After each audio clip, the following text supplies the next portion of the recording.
नमस्कार, स्वागत है आपका हमारी इस खास पेशकश अखाड़ा में। मैं हूं सनी गंगासागर आपके साथ में और आज का हमारा विषय है नीति पर रार, तबादलों का इंतजार। जी हां, मध्य प्रदेश सरकार के कर्मचारियों और अधिकारियों के ट्रांसफर के लिए ट्रांसफर पॉलिसी की घोषणा सरकार अब तक नहीं कर पा रही है।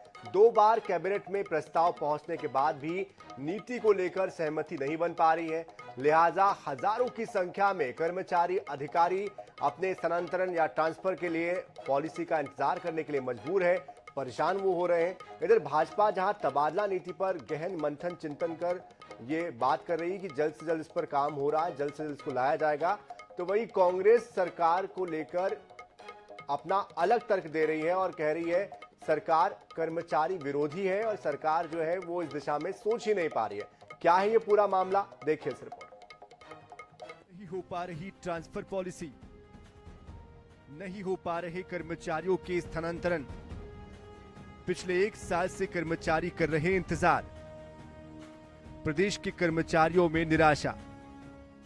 पॉलिसी को लेकर नहीं बन पा रही सहमति। मध्य प्रदेश सरकार कर्मचारी अधिकारियों की तबादला नीति घोषित नहीं कर रही है। पिछले 1 साल से प्रदेश के सरकारी अधिकारी कर्मचारियों के स्थानांतरण नहीं हो पाए हैं। पहले लोकसभा की आचार संहिता और उसके बाद नई सरकार के गठन की प्रक्रिया, लेकिन नई सरकार भी पॉलिसी को अंतिम रूप नहीं दे पा रही है। पॉलिसी का मसौदा 2 बार मंत्रिमंडल की बैठक में आ चुका है, लेकिन मंत्रियों और अधिकारियों के बीच में सहमति नहीं बन पाई है, जिसके कारण पॉलिसी की घोषणा नहीं हो पाई। उधर कांग्रेस तंज कस रही है कि इवेंट वाली सरकार को प्रशासनिक कार्यों में रुचि नहीं है। मध्य प्रदेश की भाजपा सरकार में शक्ति की खींचतान मची हुई है। मुख्यमंत्री महोदय और मंत्रियों के बीच में तालमेल की कोई भी स्थिति ठीक नहीं है। अधिकारियों का राज चल रहा है मध्य प्रदेश में। मंत्रियों के हाथ में कुछ नहीं, पूरी सरकार अधिकारी चला रहे हैं। कहीं ना कहीं जो कर्मचारी लंबे समय से परेशान है, जो अपना स्थानांतरण कराना चाहते हैं, उनको बहाना बना के कि नई ट्रांसफर नीति आएगी, उसका इंतजार करते करते लंबा समय हो गया। कर्मचारी परेशान हो रहे हैं और नीति अभी तक आने में मैं समझता हूँ सरकार सफल नहीं हुई। उधर सत्ता पक्ष का कहना है कि तबादला नीति को लेकर मंथन का दौर चल रहा है और जल्द ही पारदर्शी नीति की घोषणा की जाएगी। मध्य प्रदेश में मुख्यमंत्री डॉक्टर मोहन यादव जी द्वारा मंत्रियों का जिलों का प्रभार भी दे दिया गया है। साथ ही मंत्री प्रभार के जिलों में दौरे कर रहे हैं। जिला योजना समिति का गठन किया जा रहा है। जल्द ही तबादला नीति भी बनाई जा रही है। ऐसी नीति बनेगी जो अधिकारी कर्मचारियों के लिए सुविधाजनक हो, उनके परिवारों के लिए सुविधाजनक हो। मध्य प्रदेश सरकार लगातार आमजन और अधिकारी कर्मचारियों के हित में काम कर रही है। मध्य प्रदेश में 5,75,000 से ज्यादा नियमित अधिकारी कर्मचारी है। औसत रूप से प्रतिवर्ष 50,000 से ज्यादा अधिकारी कर्मचारियों के तबादले प्रशासनिक जरूरतों और अधिकारी कर्मचारियों के आवेदन पर किए जाते हैं। पिछले 1 साल से प्रदेश में तबादलों पर घोषित रूप से प्रतिबंध लगा हुआ है। यही वजह है कि तबादला चाहने वाले अधिकारी कर्मचारियों की बेचैनी बढ़ती जा रही है। Bureau report, INS 24/7 Bhopal. तो नीति पर रार है, तबादलों का इंतजार है और इन तबादलों को लेकर बयानबाजी का दौर भी लगातार जारी है। सत्ता पक्ष के अपने तर्क है तो विपक्ष इसको लेकर अलग निशाना साध रहा है। इसी विषय को लेकर बात करने के लिए हमारे साथ हमारे खास मेहमान जुड़ चुके हैं, उनका परिचय आपसे करवा देते हैं। अजय सिंह यादव जी, प्रवक्ता भारतीय जनता पार्टी, हमारे साथ जुड़ चुके हैं। केदार सिरोही जी, प्रवक्ता कांग्रेस। जितेंद्र सिंह जी, प्रदेश अध्यक्ष अधिकारी कर्मचारी संयुक्त संघर्ष मोर्चा, वो भी हमारे साथ जुड़ चुके हैं। आप तीनों का ही बहुत बहुत स्वागत है। और सबसे पहले मैं शुरुआत करना चाहता हूं जितेंद्र सिंह जी आपसे ही। कर्मचारी इस तबादला नीति को लेकर, जिसका ड्राफ्ट आया है, उसको लेकर क्या सोचते हैं और किस तरह से तबादला नीति होनी चाहिए, उसको लेकर उनकी क्या अपनी मांग है?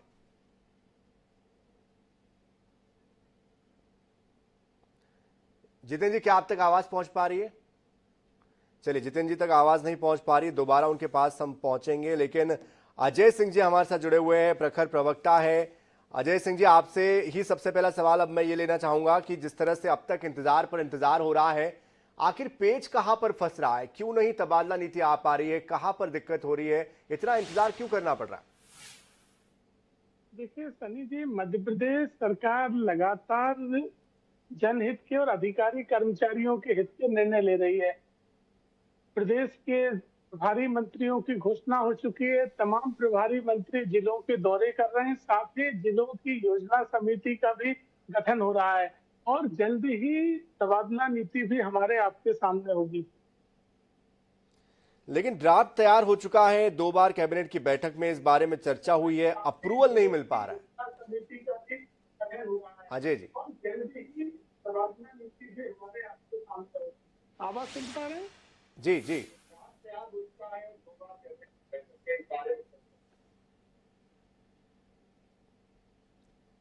अजय जी अपनी बात पूरी करें।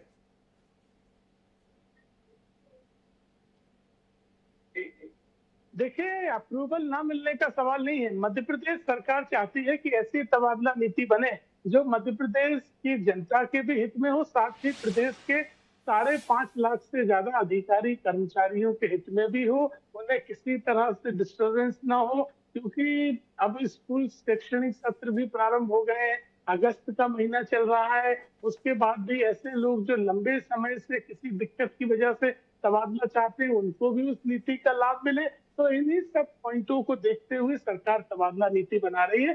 किसी तरह के विवाद या मतभेद का सवाल नहीं है नीति में, इसलिए नीति में विलंब हुआ है ताकि ऐसी नीति बने जो सभी की सुविधा के हिसाब से हो और जल्द ही आगामी 1-2 दिन के अंदर आगामी कैबिनेट की बैठक में तबादला नीति फाइनल हो जाएगी और मध्य प्रदेश में तबादले होना प्रारंभ हो गए। ये कांग्रेस की सरकार की तरह नहीं है, तबादले को उद्योग बना देती है। हमारी नीति होगी जनता के हित में, प्रदेश के अधिकारी कर्मचारियों के हित में। चलिए जवाब ले लेते हैं। केदार जी आपके पास आ जाता हूं मैं। जिस तरह से प्रभारी मंत्रियों के जरिए जो ड्राफ्ट आया उसके बारे में कहा गया है, इस ड्राफ्ट में जो मैंने देखा है उसमें लिखा हुआ है कि प्रभारी मंत्री जब अप्रूवल करेंगे तब जाकर वो तबादला हो पाएगा। ये कितना आपको व्यवहारिक लगता है, कितना स्वीकार्य लगता है, किस तरह से इसको देखते हैं आप? देखिए, मैं पहले तो अजय भाई का बात को थोड़ा सा आगे बढ़ा दूं। उन्होंने कहा कि अधिकारी खुश होना चाहिए, जनता खुश होना चाहिए। उसमें थोड़ा सा वो बात मिस कर गए थे, शायद वो बीच में आवाज नहीं। नेता भी खुश होने चाहिए, क्या नेता को उनका अपना हिस्सा मिल जाए, वो भी आपके पुराने साथी है वो जी? नहीं, भाई है मेरे, भाई है मेरे। तो वही मैं, इसलिए मेरे भाई बड़े हैं मेरे से। तो क्या है कि राजनीति में जो नेता है उनकी भी खुशहाली देखनी पड़ेगी ना साहब। अब वो आर्थिक हो, मानसिक हो, सामाजिक, वो समीकरण, क्षेत्रीय समीकरण बैठाने वाली हो, जो भी हो वो तो आप सब लोग जानते ही हैं। तो उस पर रार फंसा हुआ है। अब वो रार जब तक निपटेगा नहीं तब तक ये बाकी चीजों पर कोई बड़ी बात नहीं। देखिए, ट्रांसफर करना कोई रॉकेट साइंस नहीं है कि कोई बड़ा इनोवेशन करना है या पहली बार होना है तो उसके लिए बहुत बड़ी चीजों का मतलब सोच विचार करना पड़ेगा। ट्रांसफर एक रूटीन प्रक्रिया का हिस्सा है, उसमें बहुत बड़ी बात नहीं आनी चाहिए। कोई 1-2-4 ट्रांसफर आगे पीछे होते हैं तो वो उनकी समस्या को देख के वापस भी उनको अपनी जगह भेजा जाता है। तो अजय साहब को, पूरी भाजपा को ये मालूम है, स्कूल सत्र चालू हो रहा है, बड़े मतलब पूरा आइडिया है उनको कि क्या क्या हो रहा है। अजी, स्कूल सत्र चालू हो रहा है तो आपको पहले ही करनी चाहिए थी। और उद्योग धंधे की बात आई है सर, मैं गारंटी से लिख के दे रहा हूं, गारंटी। इंदौर कृषि विभाग के जो डीडी ऑफिस के लोग हैं उन्होंने कहा कि हमारा ट्रांसफर कोई चंद नहीं कर सकता, हम 3 नहीं 10 साल रहेंगे। 5 साल से हजारों कंप्लेंट उनका ट्रांसफर नहीं होगा, क्योंकि उन्होंने बोल दिया ना, खुल के बोल रहे हैं हमने हमारा जो हिस्सा था वो पहुंचा दिया है, हमारा कोई ट्रांसफर नहीं कर सकता। तो जिस दिन इनकी ट्रांसफर नीति आएगी, इंदौर कृषि विभाग के जो अधिकारी हैं उनके अगर ट्रांसफर नहीं होते हैं तो सबसे सटीक उद्योग अगर कहीं आपको दिखेगा तो वो ट्रांसफर में दिखेगा। खुलेआम कह रहे हैं सर, आप अपने इंदौर में कृषि की दुकानों पे जाके पता करवा लीजिए, खुलेआम कह रहे हैं। चलिए इस पर जवाब हम लेंगे आगे, लेकिन जितेंद्र जी जो कि जुड़ चुके हैं मैं उनके पास जाना चाह रहा हूं। वापस आपके पास आऊंगा केदार जी में। जितेंद्र जी आपसे मैं समझना चाह रहा हूं, जो ड्राफ्ट तैयार किया गया है, हालांकि वो अभी अप्रूव नहीं हुआ है, लेकिन इसको आप कैसे देखते हैं? कर्मचारियों की तरफ से आप इसको कैसे समझते हैं और आपकी तरफ से क्या मांगे हैं, कर्मचारियों की क्या मांगे हैं, कर्मचारी क्या चाहते हैं, किस तरह की पॉलिसी बननी चाहिए? हेलो जी हाँ, हमारी आवाज आ रही है? जी जी जी, मेरा सवाल आपने सुन लिया है सर? नहीं सुन पाया सर, थोड़ा सा आवाज कट रही थी। जितेंद्र जी, सवाल मेरा बहुत ही सामान्य, सरल, स्पष्ट सवाल है। सवाल ये है मेरा कि ये जो ड्राफ्ट तैयार हुआ है नई पॉलिसी को लेकर, जिसको अप्रूव नहीं किया गया है 2 बार कैबिनेट में, इसको आप कैसे देखते हैं, कैसे समझते हैं? कर्मचारियों की तरफ से आने वाले समय के लिए उनकी क्या मांग है, कैसी पॉलिसी वो चाहते हैं, कैसे वो काम में उनको रियायत मिल सके, कैसे आसानी से वो काम कर पाए, किस दिशा में इसको लेकर आपका क्या विचार है? देखिए, स्थानांतरण नीति तो आना चाहिए। साल में एक बार स्थानांतरण नीति आती है। बहुत से हमारे जो कर्मचारी होते हैं जो समय समय में अपने स्वेच्छा से अपने स्थानांतरण चाहते हैं। किसी के सामने बच्चों की पढ़ाई का विषय हो सकता है, किसी का पारिवारिक विषय हो सकता है, किसी का अन्य भी विषय हो सकते हैं। तो मुझे लगता है कि सरकार ने स्थानांतरण नीति लाने में बहुत विलंब कर दिया है। ये जो भी स्थानांतरण होने थे, बच्चों के एडमिशन होना, बच्चों के जब शिफ्ट हो जाते हैं, बच्चे जहाँ स्कूल में एडमिशन हो जाते हैं, तो उसमें अगर किसी कर्मचारी का ट्रांसफर और चाहे प्रशासनिक ट्रांसफर किया जाता है तो उसमें कहीं ना कहीं पूरे परिवार को डिस्टर्ब होता है। तो मेरा ये मानना है कि सरकार अगर स्थानांतरण करे तो अभी 2-4 दिन में स्थानांतरण नीति लाके कर दे, ज्यादा से ज्यादा 10 सितंबर तक कर दे। इसके बाद स्थानांतरण नीति आने का, स्थानांतरण करने का कोई औचित्य नहीं रहेगा। अगर सरकार 10 सितंबर के बाद स्थानांतरण नीति लेके आती है और अगर प्रशासनिक ट्रांसफर करती है तो कहीं ना कहीं हम सब कर्मचारी संगठन इस बात का विरोध करेंगे। हमारा जो विरोध करने का, मैंने जैसे आपको बताया कि स्थानांतरण जो होता है जुलाई के महीने में हो जाना चाहिए। कोई बच्चे एडमिशन हो जाते हैं, अगर पहले ट्रांसफर हो जाते तो आदमी ट्रांसफर होके हमारा कर्मचारी जहाँ जाता उस शहर में अपने बच्चों के एडमिशन कराता, अपना परिवार शिफ्ट करता। अब बीच सत्र में ज्यादातर हमारे स्कूल शिक्षा विभाग के कर्मचारी प्रभावित होते हैं। 3.5 लाख संख्या है स्कूल शिक्षा विभाग की। अन्य भी जो हमारे संवर्ग के बयाली, कहीं न कहीं सबके बाल बच्चे होते हैं, सबके परिवार होता है। तो मुझे लगता है कि सरकार ने इसमें बहुत देर कर दी और सरकार को अब स्थानांतरण नीति 10 सितंबर के बाद उस पर विचार भी नहीं करना चाहिए। चलिए, ये तो बात हो गई कि देर कर दी, लेकिन मेरा सवाल जो था वो एक बार मैं फिर से दोहरा देता हूँ। मेरा सवाल आपसे ये था कि ये जो पॉलिसी बन रही है कैसी बननी चाहिए, उसमें क्या चीजें होनी चाहिए? 3 साल के बाद ट्रांसफर होने का नियम एक बना हुआ है, लेकिन अब ये कहा जा रहा है कि अगर वहां के जो प्रभारी, जिला प्रभारी मंत्री होंगे वो अगर अप्रूव कर देते हैं तो ट्रांसफर हो जाएगा। ये उसका एक क्लॉज है जो ड्राफ्ट तैयार हुआ है उसमें, हालांकि अप्रूव नहीं हुआ है ये। तो ये जो ड्राफ्ट है ये कितना व्यवहारिक लगता है, कितना सही लगता है, और क्या इसमें पेचीदगी आपको देखते हैं आप? इसमें मेरा ये कहना है कि सरकार पूरा प्रतिबंध लगा के रखती है। जो कर्मचारी अगर अपना पावर लगा लेते हैं, कहीं मिनिस्टर मंत्री से अप्रोच कर लेते हैं तो साल भर में भी उनके ट्रांसफर हो जाते हैं स्वैच्छिक से। तो मेरा इस स्थानांतरण नीति में सरकार से आग्रह है आपके माध्यम से कि सबसे पहले सरकार को 2 पार्ट में स्थानांतरण नीति बनाना चाहिए। सबसे पहले जो स्वेच्छा से लोग अपना जाना चाहते हैं स्थानांतरण लेके, सबसे पहले स्वैच्छिक स्थानांतरण होना चाहिए। वो क्लॉज भी है उसमें जी, वो क्लॉज भी है उसमें, उसके अलग नियम है, उस पर भी हम आएंगे बाद में। लेकिन आप मोटा मोटी क्या चाहते हैं? मोटा मोटी यही चाहते हैं कि भाई जो स्थानांतरण नीति है किसी को अकारण परेशान न किया जाए। और जो कार्यपालिक ग्रेड के कर्मचारी हैं, कार्यपालिक ग्रेड के कर्मचारियों का नियम है कि 3 साल में उनका स्थानांतरण होता है। गैर अकार्यपालिक ग्रेड के कर्मचारी हैं, एलडीसी हैं, हमारे चतुर्थ श्रेणी के कर्मचारी हैं, इनको परेशान न किया जाए स्थानांतरण के नाम पर। चलिए वापस आते हैं अजय जी के पास ही। अजय जी, ये जो व्यवहारिक आपको कितना लगता है कि एक आईएएस अधिकारी जिला प्रभारी से जाकर उनसे ये कहे कि क्या इनका ट्रांसफर कर दिया जाए, उनकी सहमति से वो ट्रांसफर हो पाएगा, और ये कितना ट्रांसपेरेंट हो पाएगा? और जिस तरह से यहाँ पर आपने अभी सुना जितेंद्र जी को, उनकी अपनी एक समस्या है कर्मचारियों की तरफ से, उस पर क्या होगा? शिक्षकों के तबादलों को लेकर कोई जिक्र नहीं हो रहा है। इन सब सवालों के जवाब क्या मिलेंगे? देखिए, जिले के अंदर तबादले के लिए एक ट्रांसफर नीति होती है। जिला योजना समिति जिसके प्रभारी मंत्री अध्यक्ष होते हैं और कलेक्टर जिला योजना समिति के सदस्य होते हैं। तो जिले के अंदर जो भी ट्रांसफर होते हैं तो प्रभारी मंत्री की अनुमति के बाद और जो कि सचिव कलेक्टर होते हैं उनके माध्यम से जो रिकमेंडेड होते हैं उस आधार पर होते हैं। लेकिन इसके लिए भी नीति बनाई जा रही है। मैंने आपसे पहले ही कहा कि मध्य प्रदेश तबादला नीति में प्राथमिकता इस बात की रहेगी कि अधिकारी कर्मचारियों को तबादला नीति से सुविधा हो। इसमें रोटेशनल ट्रांसफर का भी ध्यान रखा जाएगा। लंबे समय से जो नियम के अनुसार कुर्सी पर बैठे हैं और रोटेशन के दायरे में आ रहे हैं तो उनको भी लिया जाएगा। साथ ही उनके स्वेच्छा का मामला है या फिर पारिवारिक दिक्कतें हैं और कई जगह पे लंबे समय से परिवार से दूर हैं तो ऐसे लोगों की सुविधा का विशेष ध्यान रखा जाएगा। साथ ही शिक्षा विभाग में गत वर्षों में जिस तरह से ऑनलाइन आवेदन किए गए थे, उस परंपरा को भी आगे बढ़ाया जाएगा। हमारी तबादला नीति केवल और केवल प्रदेश की जनता के हित में, अधिकारी कर्मचारियों के हित में बनने जा रही है। जितेंद्र जी ने जो बात कही बहुत महत्वपूर्ण है कि अब तबादले ज्यादा लेट नहीं होना चाहिए, क्योंकि शैक्षणिक सत्र खुल गए हैं, बच्चों के स्कूल कॉलेजों में एडमिशन हो जाते हैं, तो उसकी वजह से दिक्कत होती है। इस बात का अभी विशेष ध्यान रखा जा रहा है। आगामी 1 या 2 दिन के अंदर अगली जो कैबिनेट की बैठक होगी उसमें तबादला नीति अप्रूव हो जाएगी और 10 या 12 दिन से ज्यादा तबादले के रोटेशन की प्रक्रिया नहीं रहेगी। सरकार लगातार इस दिशा में काम कर रही है कि अधिकारी कर्मचारी उनके परिवार तबादला नीति से परेशान ना हो, लेकिन सरकार के जो नियम है, रोटेशन के जो नियम है, उनका पालन करवाना अनिवार्य है, उनका पालन करवाया जाएगा, लेकिन तबादला नीति केवल और केवल जनहित में रहेगी।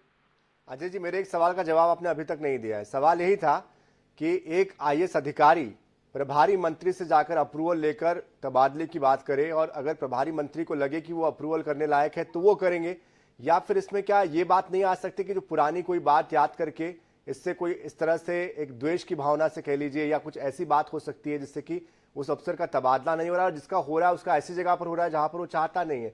तो ये जो ट्रांसपेरेंसी है, इसके लिए क्या करेंगे? देखिए, देश की भावना का सवाल नहीं होता है। भारतीय जनता पार्टी सरकार में हमेशा जनहित के उद्देश्य से काम किया जाता है। अब तो जिस तरह की नीति बनाई जाती है, तो जो आईएएस अधिकारी का जिला कलेक्टर ही माना जाए, तो कलेक्टर को ये नियम का पालन करवाना होता है कि प्रभारी मंत्री से ही अप्रूवल के बाद तबादले किए जाते हैं। ट्रांसपेरेंसी है, इसमें प्राथमिक दखल भी रहता है, साथ में सरकार का दखल भी रहता है। इससे और मजबूत तरीके से ये नीति काम कर पाती है। अगर प्रशासनिक अधिकारियों को पूरी छूट दे दी जाए तो वो भी बेकाबू हो जाते हैं, और कई बार ये माना जाता है कि प्रशासनिक अधिकारी अपनी मनमानी करते हैं और जिस तरह के जनता को अधिकारी कर्मचारियों का फीडबैक होता है उसके हिसाब से निर्णय नहीं लेते हैं। ऐसे में मंत्री भी प्रशासनिक अधिकारी की राय के आधार पर ही तबादले करते हैं, अपने मन से नहीं करते हैं। ये पूरी तरह पारदर्शी प्रक्रिया है और इससे जनता को लाभ मिलता है। अब नीति आने दीजिए, जनता को इससे सुविधा मिलेगी, किसी तरह की असुविधा का कोई सवाल नहीं। ट्रांसपेरेंसी रहेगी, ये कांग्रेस की तरह उद्योग नहीं चलाया जाएगा जैसे कमलनाथ जी ने 15 महीने में तबादला उद्योग चलाया था। कांग्रेस में थे, लेकिन उद्योगों के खिलाफ है। चलिए केदार जी, आपके पास आता हूं मैं। बार बार जिक्र हो रहा है, देखिए उद्योग नीति आप चला रहे थे वल्लभ भवन में बैठकर, ऐसे में सवाल बड़ा सामान्य सा है, आपकी 15 महीने की सरकार ऐसी कोई नीति क्यों नहीं ला पाई, एक ऐसी ट्रांसपेरेंट नीति जिससे कि किसी को कोई दिक्कत ना हो? और इनकी नीति पर आप सवाल उठा रहे हैं तो फिर आपसे तो पूछना ही पड़ेगा। नहीं, हमारे यहाँ देखिए, हमने शिक्षकों का ऑनलाइन किया था, आपने देखा बड़े ट्रांसपेरेंट मैनर में, आप किसी भी शिक्षक से पूछ लीजिए। हमारा काम बदलापुर नहीं था। भारतीय जनता पार्टी की जो बेसिक विचारधारा है वो बदलापुर की विचारधारा रही है। ये इनके विचारधारा में नहीं आते हैं उसको तुरंत हटा देते हैं, ये इनकी विचारधारा में काम जो नहीं करता है उनको पनिशमेंट देते हैं। ये भारतीय जनता पार्टी का इतिहास रहा। हमारे यहाँ इस तरह का प्रशासन फेरबदल में कोई बदलापुर नहीं रहा है। हमेशा हम लोग जो योग्य अधिकारी है उसको जिले पे उनकी जो जिम्मेदारियां हैं, जो क्षमतावान है उसको हमने देने का काम किया। हो सकता है, मैं ये मानता हूँ, कहीं छोटी मोटी चूक हो जाती है, रिकमेंडेशन से रहती है, उसमें कहीं 1-2 केस अगर आए हो तो वो एक अलग बात है, परंतु ओवरऑल जो है वो हमारा बहुत ज्यादा अच्छा रहा। जब उद्योग की बात आ रही है तो मुझे तो अब अजय भाई तो हमारे यहाँ से उद्योग से गए ही हैं, तब उधर देखते हैं कितना अच्छा उसको और बढ़ा के चलाते हैं। वो मुझे तो आइडिया नहीं है, मैं भी उस 15 महीने की सरकार में मुख्य उसमें था, तो मुझे तो ऐसा कहीं वो लगा नहीं, और मेरे पास तो ऐसी कोई अपॉर्चुनिटी नहीं आई। हो सकता है जिनने अपॉर्चुनिटी खोजी हो, भाई सब तरह के लोग होते हैं ना, सभी आगे बढ़ना चाहते हैं। अब आप भी आगे बढ़ना चाहते होंगे तो आप भी सोचेंगे। नहीं जी, आगे बढ़ने का हमारा उद्देश्य है ना, लोगों के लिए काम करना, किसानों के लिए काम करना, मजदूरों के लिए काम करना। देखिए ये जो चीजें आप कह रहे हैं ना केदार जी, ये चीजें हर नेता कहता है, लेकिन महत्वाकांक्षा हर किसी के अंदर होती है। ठीक है, किसी की महत्वाकांक्षा जल्दी जाहिर हो जाती है, किसी की देर से जाहिर होती है, तो ये समय समय की बात है। लेकिन कुल मिलाकर आप आगे भविष्य में इस नीति को लेकर कांग्रेस का क्या स्टैंड रहने वाला है? देखिए, हमारा स्टैंड ये है, 2-3 चीजें हम स्पष्ट कर देते हैं। एक तो जैसे जितेंद्र सिंह साहब ने कहा है, बहुत ही प्रैक्टिकल बात कही है, हम उनका समर्थन करते हैं। अगर ये डिले करते हैं तो हम इसका विरोध करेंगे, क्योंकि उनके परिवारजनों का भी सवाल है, बच्चों का सवाल है, बुजुर्ग माता पिताओं का सवाल है, किराए का घर लेने का सवाल है, बहुत सी तकलीफें उन लोगों को आती है। पहला। दूसरी बात, हम किसी भी तरह का बदलापुर का काम होने नहीं देंगे। तीसरी, वो अधिकारी जो ठेका लेकर बैठे हैं उन पर विशेष ध्यान रखेंगे। जो ठेका समझते हैं, अपने जो मेन शहर जो मलाईदार जिनको पोजीशन कहते हैं, जिन पर ठेका लेके बैठे, उन ठेकेदारों को हटाने के लिए, उनको एक्सपोज करने के लिए पूरी तरीके से काम करेंगे। जहां भी भारतीय जनता पार्टी कानून और नियम को तोड़ेगी उसका विरोध करेगी। चलिए जितेंद्र जी के पास आ जाता हूं। जितेंद्र जी, दोनों की अपनी अपनी दलीलें हैं, ऐसे में आपसे मैं समझना चाहता हूं, ट्रांसफर होने और नहीं होने से काम कितना प्रभावित होता है मानसिक तौर पर, और परिवार को कितना चुनौतियों का सामना करना पड़ता है, किस सिचुएशन में एक अधिकारी या कर्मचारी काम कर रहा होता है, और जनता का काम कितना ज्यादा प्रभावित होता है? मुझसे पूछा आपने जितेंद्र सिंह से? जी हेलो? जी जी जी देखिए, ये स्थानांतरण तो मैंने पहले जैसा बताया कि सबकी अपनी पारिवारिक वो होती है, आवश्यकताएं होती हैं। वैसे जो कर्मचारी जहां अपना परिवार बसा लेता है, जहां मकान बना लेता है, वो कभी हटना नहीं चाहता।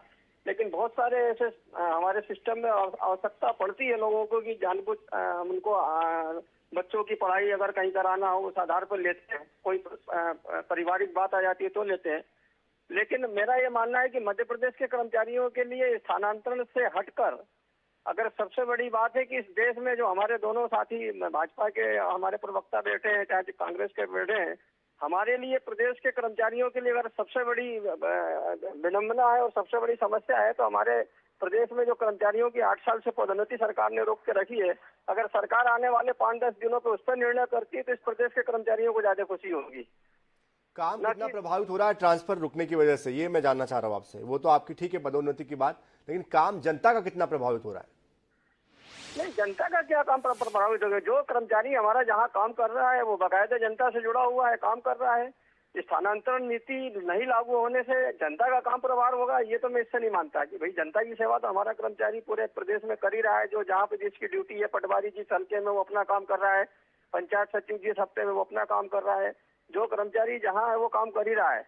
अगर आपने कहा कि जनता का क्या हित हो रहा है, तो मैं इतना जरूर कहूंगा कि हमारा जो कार्यपालिक ग्रेड है, जैसे हमारे तहसीलदार हैं, वो बिल्कुल कुंठित होकर इस प्रदेश में काम कर रहे हैं। जितने भी इस प्रदेश के तहसीलदार हैं, मैं आपके मंच पे इस बात को कह रहा हूँ कि मैं बार बार कह रहा हूँ कि जनता का हित, हमारे जो समय समय पे कर्मचारियों को जो समय पे पदोन्नति मिलना चाहिए, पदोन्नति नहीं मिलने के कारण हमारा कर्मचारी कुंठित होगा, तो सही बात है कि 100% वो डिलीवर नहीं दे पाएगा जनता को, तो जनता का उसका नुकसान होगा। सरकार इस बात पे क्यों नहीं विचार? मुझे किसी दर्शक ने एक मैसेज किया है कि तहसीलदार या इस तरह के कई कर्मचारी है जो घर से ही काम कर लेते हैं, 1-2 घंटे के लिए आते हैं और वापस चले जाते हैं, तो इन लोगों के लिए भी कुछ नीति होनी चाहिए क्या? नहीं, ये तो देखिए ये गलत बात है। जो जिस दर्शक ने भी आपको SMS किया है, कभी वो किसी तहसीलदार के साथ वक्त गुजार के देखे तो उसको समझ में आ जाएगा कि क्या जीवन होता है हमारे राजस्व अधिकारियों का। दूर से संदेश भेज देना, व्हाट्सएप पे ग्रुप मैसेज डाल देना, कमेंट्स कर देना, और उस जीवन को जीने में बहुत अंतर होता है। चलिए अजय जी, काम में ट्रांसपेरेंसी और तेजी लाने की दिशा में और ट्रांसफर पॉलिसी को मजबूत बनाने की दिशा में कब तक कदम उठा लिया जाएगा, कैसे आप आश्वस्त करेंगे, और कैसे मध्य प्रदेश जल्द से जल्द बिना किसी निर्बाध गति के आगे बढ़ पाएगा?